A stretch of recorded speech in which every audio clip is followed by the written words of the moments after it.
এয়া মই আমৰ কাশ্মীৰী আচাৰ বনাব ওলাইছোঁ। কেঁচা আম এনেকৈ 1.5 কেজিমান ল'লোঁ, লৈ পেলাই এনেদৰে বাকলি এৰাই এনেকৈ চুকলীয়াই কাটি লৈছোঁ। এইদৰে মই আমখিনি কাটি ল'লোঁ। আমখিনি কাটি লৈ পানীত ডুব যোৱাকৈ তিয়াই দিলোঁ। আৰু ইয়াতে মই এই 1 চামুচ চূণ, এই খোৱা চূণটো এনেকৈ মই খোৱা চূণৰ পানীত ডুবাই থ'লোঁ। এইদৰে মই 5-6 ঘণ্টামান ডুবাই থৈ দিম।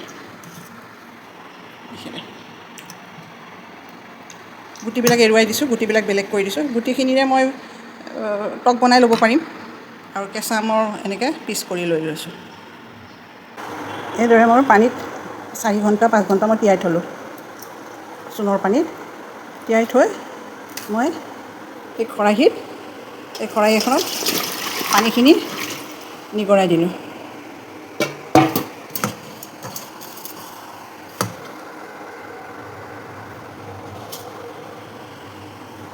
সেই পানীখিনি নিগৰাই দিলোঁ। তাৰপিছত বেলেগ পানীৰে, চাফা পানীৰে এইখিনি অলপমান ধুই দিম।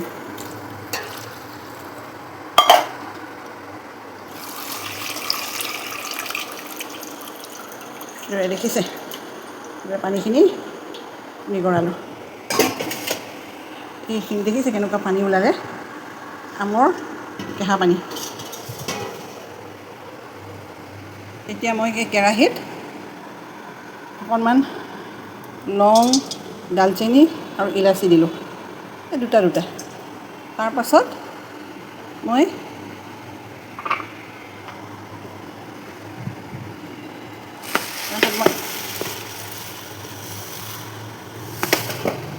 এই 1 কাপ চেনি আৰু এইদৰে আৰু 1 কাপ দিলোঁ।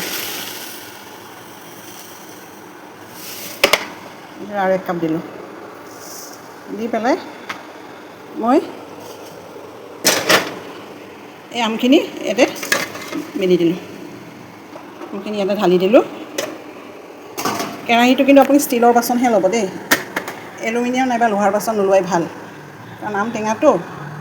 গতিকে আপুনি লৈ পেলাই বাছ জুইত দি পেলাই এইদৰে চামুচখনেৰে এনেকৈ লুটিয়াই দিয়ক। এনেকৈ অলপ হ'ব দিব লাগিব, ইয়াৰ পৰা পানী উঠিব। আপুনি চেনি আৰু দিব লাগিব। আমৰ পৰিমাণ চাই পেলাই মোৰ চেনি আৰু 2 কাপ দিব লাগিব। 2 কাপ দিম ৰ'ব।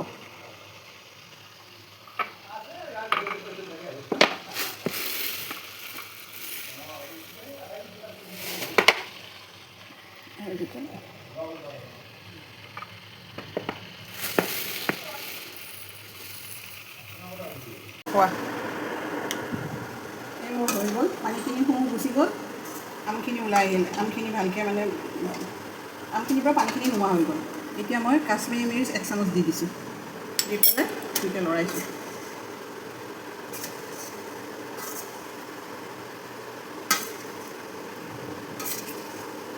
এনেকৈ লৰাই এতিয়া মই নমাই দিম ঠাণ্ডা হ'লে। আকৌ মই কাশ্মীৰী মিৰ্চ দিয়াৰ পিছত 1 চামুচ কাশ্মীৰী মিৰ্চ দি দিলোঁ। তাৰপাছত এইটো মই লৰাই পেলাই এনেকৈ ভালকৈ কাশ্মীৰী মিৰ্চটো চাৰিওফালে লাগক, এনেকৈ লৰাই পেলাই মই নমাই থৈ দিম। ঠাণ্ডা হ'লে মই কাঁচৰ ভাল বটল এটাত ভৰাই থৈ দিম।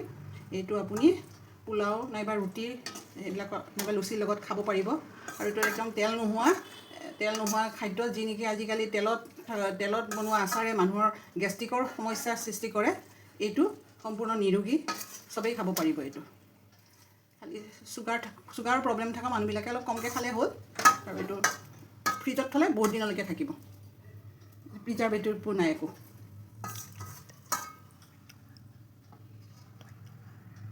এইদৰে মই এনেকৈ আমৰ আচাৰ বনাই উলিয়ালোঁ। এইটোক মোৰ মাহঁতে কাশ্মীৰী আচাৰ বুলি কৈছিলে, কিন্তু ক'ব নোৱাৰোঁ কাশ্মীৰীসকলে এনেকুৱা বনাই নে নবনায়। যিয়েই নহওক, আমি অৱতৰত এনেধৰণে আম প্ৰিজাৰ্ভ কৰি ৰাখি খাব পাৰোঁ।